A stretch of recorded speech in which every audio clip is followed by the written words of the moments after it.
Hello and welcome to an installation video of the Dura-PROfill closed fill system by Dura Products for the ZSpray Ride-On Turf Sprayer.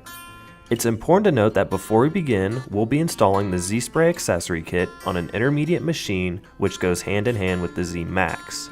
The tools required for your ZSpray assembly kit are as shown.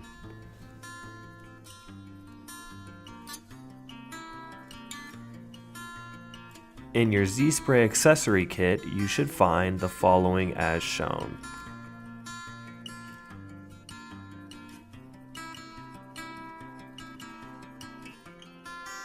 We'll begin with assembly of the Dura-PROfill.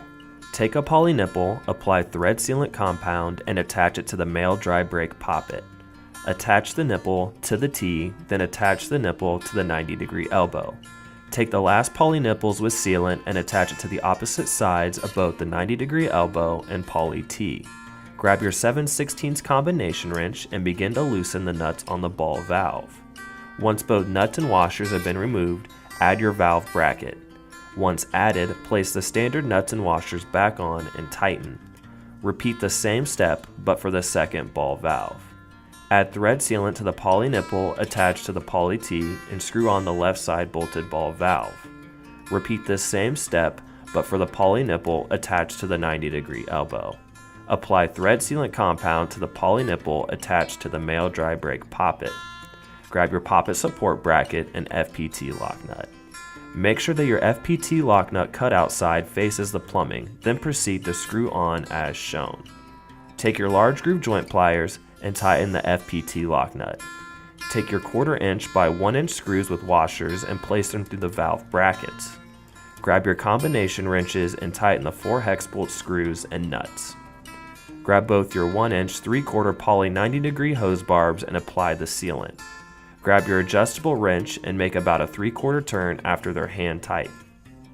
It's important that your hose barb on the right points to the right and the one on the left is tilted down.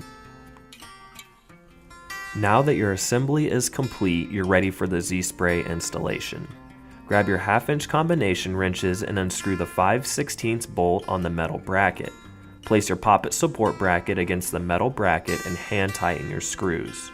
Grab your 5/16 hex bolt and 2x2 inch washer, and the sequence should be hex bolt washer, metal bracket, 2x2 inch washer, then the flat washer, and finally the lock nut. Tighten with your combination wrench first, then follow with the bolts on the metal bracket. For the ZSpray supply tanks, drill in a 1 inch diameter hole in both supply tanks so that both float valves can go inside. Make sure that your float valve is positioned to the side so that it's not rubbing against anything inside the tank. Proceed to tighten the valve down with the nut while holding the valve in position. After applying thread sealant compound, grab another 90-degree poly elbow and add it to the float valve. Notice that the float valve may move, so hold onto the valve when screwing on the 90-degree poly elbow. Add thread sealant compound to the 3/4 inch hose barb and screw onto the 90-degree elbow.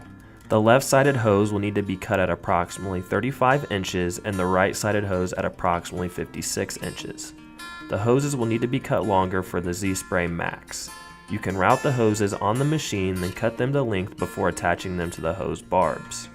When adding the hose on the left-sided supply tank, keep a lookout for any moving parts or hot surfaces that could damage the hose. Add your hose clamps and spray a liquid for easy hose slide on. The hose on the right side supply tank can be run behind the hopper, then screw on the hose clamps. Lastly, replace your ZSpray factory lids with the new lids for a 2-way airflow. Congratulations! You're finally done and ready to be a pro with the Dura-PROfill.